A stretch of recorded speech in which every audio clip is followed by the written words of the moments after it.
a todas e todos. Primeiramente, agradecer imensamente esse grupo de parceiros, companheiros. Sei que todos fizeram longas viagens para estar aqui e também esforços muito grandes para deixar suas atividades, né? Somos um grupo de pró-reitores, diretores de cultura, gestores de várias instituições, então não é fácil, né, abrirmos aí esse espaço nessa agenda para estar aqui. Então, uma honra imensa tê-los, né, para esse momento que a gente entende que é um momento de trabalho, né, nosso, compartilhado com um público mais amplo, mais extenso, numa parte que é esse seminário, que a gente está transmitindo com a parceria aqui da CEFLI, a Secretaria de Formação Livre e Leitura, uma iniciativa do secretário Fabiano Piuba, e que então a gente transforma numa ação formativa também, né, numa partilha. Todas as sessões estão sendo gravadas, vão ficar disponíveis no canal YouTube da Cultura da UFMG, e depois elas vão ser também editadas para circular de uma forma um pouco até mais independente, ainda que contextualizadas. Então, essa parte do seminário. Depois temos uma parte, uma sessão de grupos de trabalho entre os convidados, para a gente pensar, avançar na nossa articulação, avançar numa perspectiva de trabalho em rede que já existe, né, que está formatada aqui na UGM e tantas outras iniciativas, mas que a gente possa pensar novas ações nessa perspectiva, em momentos, acho que nos demandam isso, né? Aqui no Brasil, a gente vem de uma recém-eleição municipal e estamos ainda digerindo esses resultados, mas sabemos que esse cenário, né, sobre o qual a gente quer refletir, ele é comum à região, né? Como entendemos aqui. Então, nós temos os colegas que são das universidades, que pertencem à UGM, a Associação das Universidades do Grupo Montevidéu. Então, temos universidades do Uruguai, do Paraguai, do Chile, da Argentina.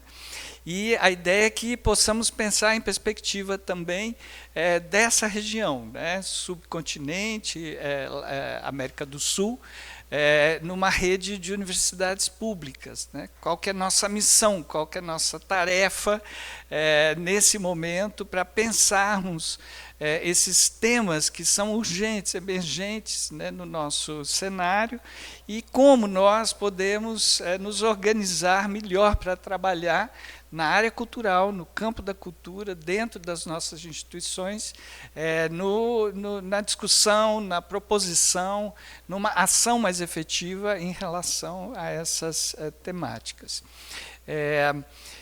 Então, nós vamos trabalhar 4 tardes aqui, né, depois, quer dizer, são dias um pouco longos para a gente, mas para a gente inventar aí formas de avançarmos. Bom, é um prazer enorme, né, estarmos aqui nessa mesa com o secretário Fabiano Piuba, que está online, vai falar daqui a pouco. Muito grato, Fabiano, pela essa possibilidade. Sei que aqui há outras, né, instituições e universidades que também fazem parte dessa rede de projetos que a Secretaria de Formação Livre e Leitura apoiou. São projetos incríveis que estão apresentando aí seus resultados, Brasil afora. E também a presença do Fernando Sousa, que é um representante importante da organização que é a Associação das Universidades do Grupo Montevidéu. Um prazer muito grande estar com vocês nessa mesa de abertura. Eu queria compartilhar um pouco com vocês uma reflexão que a gente vem fazendo e que está também num texto, né, de apresentação desse nosso seminário. Nesse momento de profundas transformações, é preciso reconhecermos que as múltiplas crises em que estamos imersos são também, e talvez antes de tudo, uma crise cultural.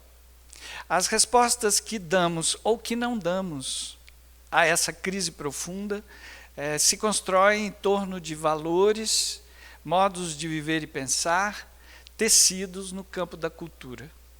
As universidades traduziram essas transformações em políticas educacionais e projetos acadêmicos que reconhecem a transversalidade do conhecimento na contemporaneidade, buscando a complexidade de sua produção e circulação, atravessada pelos contextos culturais. Por isso, é necessário garantir o direito à cultura e reafirmarmos a universidade como uma instituição cultural. Importa também reconhecermos o campo artístico-cultural como parte fundamental na produção de conhecimento, no planejamento estratégico e nas ações que nos farão atravessar esses momentos fortalecidos rumo à revitalização da democracia e da justiça social. A universidade ela cumpre papel fundamental nesse sentido, pois ela mobiliza toda a sua comunidade para pensar e agir na busca de respostas aos desafios contemporâneos e está profundamente engajada em seu território, como instituição voltada para os interesses públicos.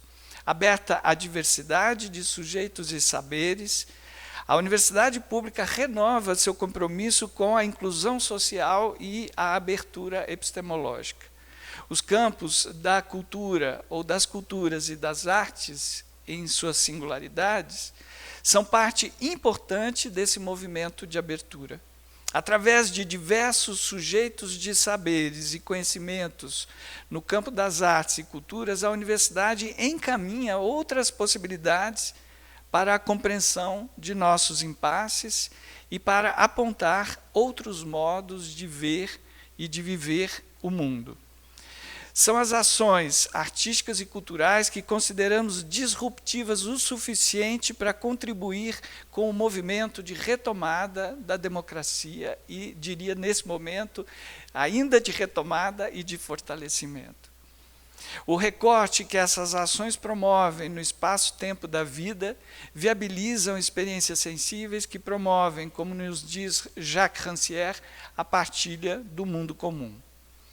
A relação entre estética e política nunca esteve tão evidente quanto nesse momento. O ataque a Brasília, em 8 de janeiro de 23, gerou imagens impactantes de destruição real e simbólica, parte de um projeto deliberado de forças reacionárias.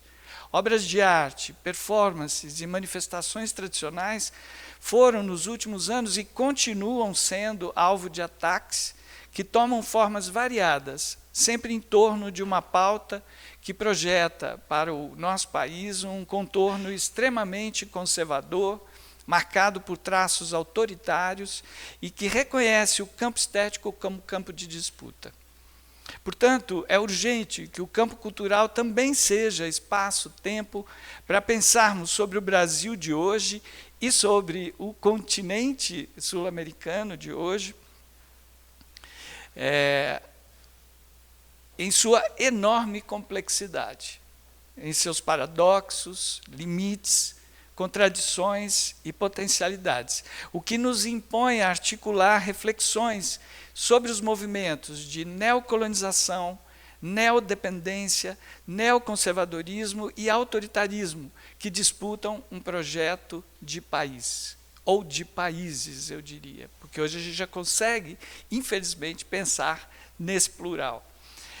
Recentemente, o filósofo Vladimir Safatli disse que há uma dimensão profunda dos embates políticos que são embates estéticos, entre formas distintas de afecções e circulação da experiência sensível. Consideramos que é preciso reconhecer e fortalecer as emergências e insurgências de um mundo em transformação que mobiliza as potências dos Brasis profundos e dos Brasis futuros. falando em termos de nosso país, que praticam e compartilham outras economias, outras políticas, outras sociabilidades, outras poéticas, que se traduzem em outras estéticas e são parte de uma necessária reconstrução do país baseada em novos valores e pactos. Bem, nessa mesa de abertura, então, eu tenho o prazer de, como disse, estar com o nosso secretário de Formação Livre Leitura, Fabiano Piuba, e com Fernando Sousa, professor na Universidade de la República, no Uruguai. Fernando é coordenador de relacionamento institucional e vinculação com o meio da Associação das Universidades do Grupo Montevidéu e secretário executivo do Espaço Latino-Americano e Caribenho de Educação Superior, o Enlaces, que é um organismo que reúne várias associações das universidades latino-americanas. Eu vou passar, então, primeiro a palavra para o Fabiano Piuba e vou me permitir aqui, Fabiano, ler um pouquinho uma mini bio sua. Fabiano Piuba é secretário de Formação Livre Leitura do MINC, doutor em Educação pela Universidade Federal do Ceará e mestre em História pela Pontífice Universidade Católica de São Paulo.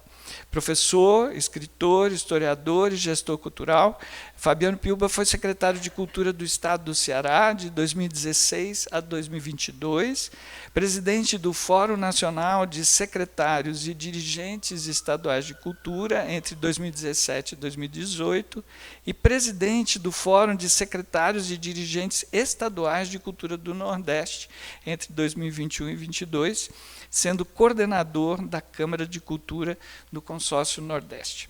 Então, Fabiano, passo a palavra para você, muito obrigado, um grande abraço em Brasília, queríamos poder dar esse abraço aqui, mas há outras oportunidades nessas giras aí pelo Brasil. Um abraço grande. Bom dia, nos ouve só para saber? Sim, perfeitamente. Pronto, tá ok? Ok. Bom, primeiro quero parabenizar a Reitoria de Cultura da Universidade Federal de Minas Gerais na realização desse seminário Cultura, Democracia e Cidadania, uma urgência que temos para tratar dessas questões e ele que traz, né, tanto a possibilidade, né, os caminhos do papel e do lugar das universidades, mas nessa perspectiva, Fernando, de integração e articulação regional com a América Latina, né? Naquilo que você chamou da universidade como instituição cultural, mas também produtora de conhecimento, nessa revitalização da democracia. Então, parabenizo a reitoria em torno desse seminário, dessa temática, né, cultura, arte, democracia e cidadania na América Latina. Bom, eu fiz aqui uma breve organização para a minha fala, 4 pontos. O primeiro chama-se A Natureza Democrática do Ministério da Cultura do Brasil. O segundo traz a questão da culturalizar a democracia. O terceiro, a ideia da cultura como cultivo e comunidade. E o quarto, em algo que eu venho refletindo, que estou chamando de Doim cosmológico. A natureza democrática do Ministério da Cultura. Vocês me ouvem bem? Só me dá um sinal para eu saber se está chegando bem o som. Tá. A natureza democrática do Ministério da Cultura. O Ministério da Cultura foi criado em 15 de março de 1985, no primeiro dia do governo Sarney, no processo de redemocratização do Brasil. Portanto, a primeira natureza do Ministério da Cultura é a democracia. Não por acaso, o MIC foi extinto no primeiro ato do governo do inelegível Bolsonaro. Não se tratava apenas de um confronto estrutural às artes e à cultura, brutalmente criminalizadas em seu governo. A extinção do MINC fazia parte de um ataque sistemático ao Estado Democrático de Direito, pois não há democracia sem liberdade de criação e sem diversidade cultural. A natureza do MINC é a democracia, porque seu exercício pleno passa pelo direito à cultura. Nesse sentido, um dos primeiros atos do presidente Lula foi justíssimo, a recriação do Ministério da Cultura através do decreto 11.336, de 1º de janeiro de 2023. São tantas as naturezas próprias do mundo, como a natureza da criação, da diversidade, da cidadania, da educação, do pertencimento, da memória, do patrimônio, da economia, da acessibilidade, da comunhão, da solidariedade, da alegria, da esperança, do cultivo e do cuidado. São tantas naturezas do Ministério da Cultura, mas hoje celebramos sua natureza democrática. 2. Culturalizar a democracia. Abre aspas. É preciso democratizar a cultura e culturalizar a democracia. Captura a expressão de uma fala da ministra Carmen Lúcia do Supremo Tribunal Federal no ano passado, em 2023. Então, para começar, culturalizar a democracia é garantir mulheres negras como ministras do Supremo Tribunal Federal e termos pessoas indígenas e negras ocupando mandatos neste e em outros órgãos máximos dos poderes executivo, legislativo e judiciário. Culturalizar a democracia é ter os presidentes negros e indígenas na presidência da República, na Academia Brasileira de Letras e na Academia Brasileira de Ciências. Culturalizar a democracia é garantir a demarcação das terras indígenas e a titulação das terras das comunidades quilombolas. Culturalizar a democracia é garantir a aplicação efetiva das leis 10.639 de 2003 e 11.645 de 2008, que tratam dos ensinos das histórias e culturas afro-brasileiras e indígenas nas escolas. Culturalizar a democracia é garantir uma educação dos sentidos e dos valores éticos e estéticos, como dimensões vitais para o desenvolvimento humano, na construção de uma sociedade mais justa e solidária. Culturalizar a democracia é garantir a convivência harmônica entre a diversidade cultural e a biodiversidade do planeta. Culturalizar a democracia é punir o desmatamento, o garimpo ilegal e combater os assassinatos de indígenas, quilombolas, trabalhadores sem terras, pessoas de terreiros, LGBTQIA+, e jovens nas periferias do nosso país. Culturalizar a democracia é garantir o acesso e acessibilidade aos bens e serviços culturais e artísticos, como direitos básicos de cidadania, como parte essencial no imaginário do povo brasileiro e como vetor de florescimento social e econômico. Culturalizar a democracia é garantir o Estado democrático de direito como patrimônio cultural inabalável da sociedade brasileira. Culturalizar a democracia é compreender que a própria democracia é uma construção cultural, o que a ministra Carmen Lúcia chamou o sentimento constitucional democrático, como a melhor barreira que a sociedade possui para deter o autoritarismo. Culturalizar a democracia, enfim, incorporá-la como um modo orgânico de ver e de conviver em sociedade. Afinal, a cultura democrática é também um modo de vida social e comunitário, tal como é a cultura em sua diversidade. 3. Cultivo e comunidade. Não vou me adentrar nos conceitos de cultura, sejam eles a cultura como civilização, associada muito à ideia de progresso, a cultura como arte, a cultura como modos de vida. Para o tema de hoje, iremos comentar 3 conceitos que podem auxiliar em torno da reflexão da relação da cultura com a democracia e a cidadania. O primeiro conceito é a compreensão da cultura como atribuir sentidos e significados da vida em sociedade, de ser e estar no mundo. Nesse sentido, a percepção da arte e da estética é fundamental para atribuir sentidos e significados ao mundo e para a vida em sociedade. O segundo é a cultura como cultivo, como cuidado, naquilo que Marlene Chauí nos recorda de que, abre aspas, a cultura era concebida como uma ação que conduz à plena realização das potencialidades de alguma coisa ou de alguém. Era fazer brotar, frutificar, florescer e cobrir de benefícios. Fecha aspas. A terceira é a cultura como saber, fazer e viver comum. Portanto, a cultura como solidariedade e como comunidade. Estas 2 últimas percepções, cultura como cultivo e como comunidade, são possibilidades de ressurgimento ou de reflorescimento da conexão entre cultura e natureza, do que venho chamando de doim cosmológico, tendo em vista que a maior oferta da América Latina para o mundo são as suas cosmovisões que partem das culturas originárias e afro-latinas. Creio que a nossa biodiversidade e a nossa diversidade cultural são as nossas maiores riquezas no enfrentamento à monocultura da cultura autoritária, do ódio, do racismo e do negacionismo.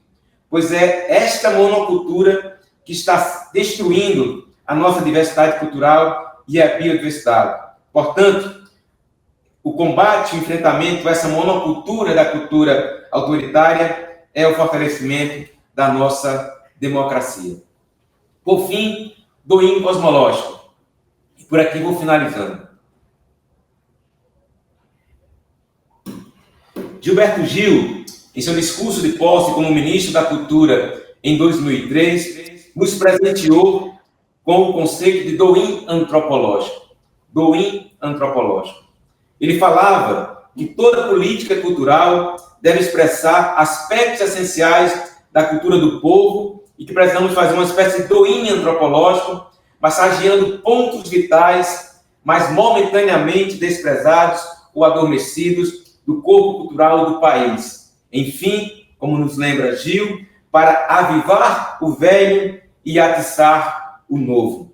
A partir dessa metáfora genial de Gilberto Gil, tenho pensado na ideia do doim cosmológico, em confluência com os pensamentos de Ailton Krenak, Davi Copenaua e Nego Bispo, dentre outros pensadores e pensadoras.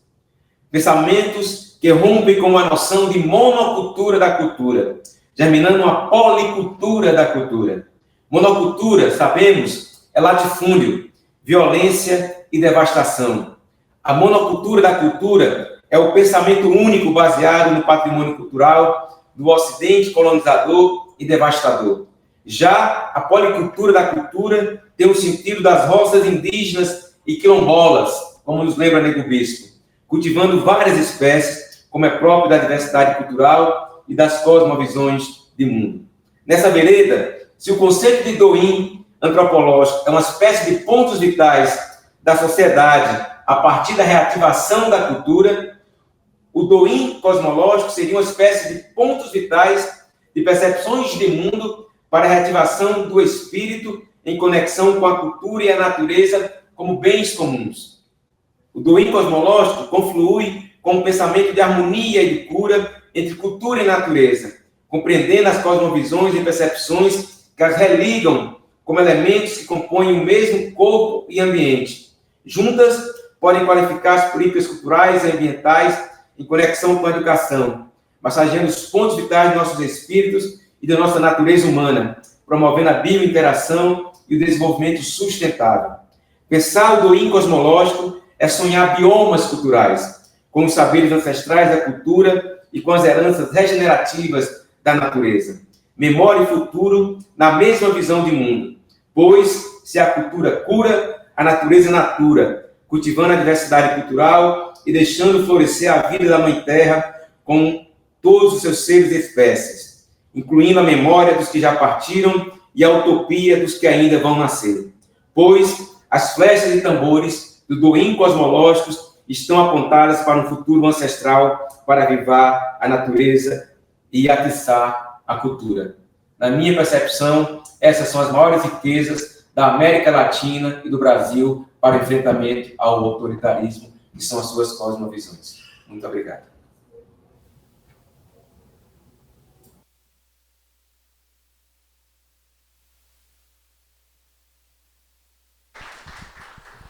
Obrigado, Fabiano.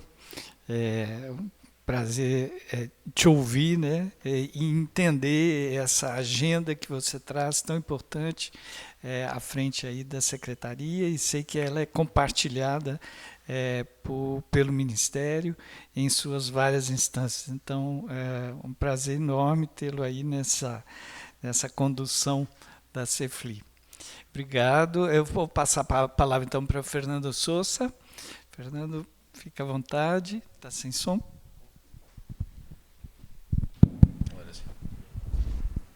Buenos días. Buenos días para todos y todas. Un gusto para nosotros estar presente y acompañando una nueva instancia promovida desde una universidad de UGM, en este caso la UFMY. Como verán, voy a aportar el toque latinoamericano y hablar en español. Las disculpas del caso para aquellos que no tienen la lengua materna como la nuestra. Es un gusto para nosotros estar acá, agradecerle a Fernando y en la persona de Fernando a todo su equipo y a las autoridades de la UFMY, al director del Ministerio de Cultura. Primeramente, bueno, corresponde hacer una aclaración por una cuestión involuntaria. Es verdad que soy miembro de la Secretaría Ejecutiva del Grupo Montevideo y soy el responsable de las relaciones institucionales de la UGM. Es verdad que soy el secretario ejecutivo del Espacio Latinoamericano y Caribeño de Educación Superior, pero no formo parte del equipo docente de la UDELAR. Si bien es mi universidad, yo no dicto clases en la UDELAR y me parecía de orden hacer esa aclaración.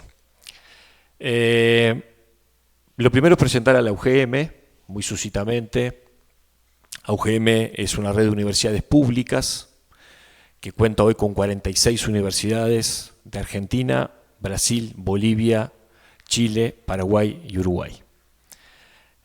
Aprovecho para agradecer a todos los compañeros, los colegas que forman parte de la Comisión Permanente de Cultura, que han venido de Argentina, de Uruguay, de Chile y de Paraguay, que están presentes. Sabemos que los esfuerzos son muy grandes para estar acá. Agradecemos también el apoyo que hemos tenido de las autoridades del gobierno de Brasil para que ellos puedan estar presentes. La UGM tiene en sus dos primeros artículos de su estatuto una clara definición. Y dice así: es una organización civil no gubernamental sin fines de lucro que tiene por finalidad principal impulsar el proceso de integración a través de la creación de un espacio académico común ampliado en base a la cooperación científica, tecnológica, educativa y cultural entre todos sus miembros.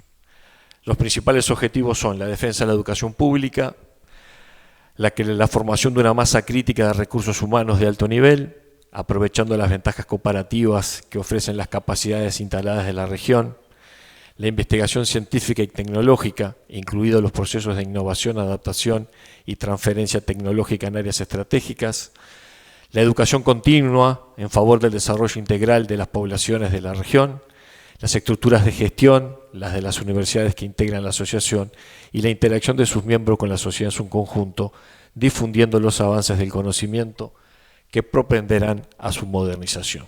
Eso básicamente a grandes rasgos es la presentación de lo que se trata en la asociación. Redes académicas en América Latina existen un montón. Para orgullo nuestro, hace 33 años que UGM es de las redes académicas que funcionan con un trabajo académico real y sistemático. Nosotros tenemos hoy más de 30 ámbitos académicos de cooperación científica,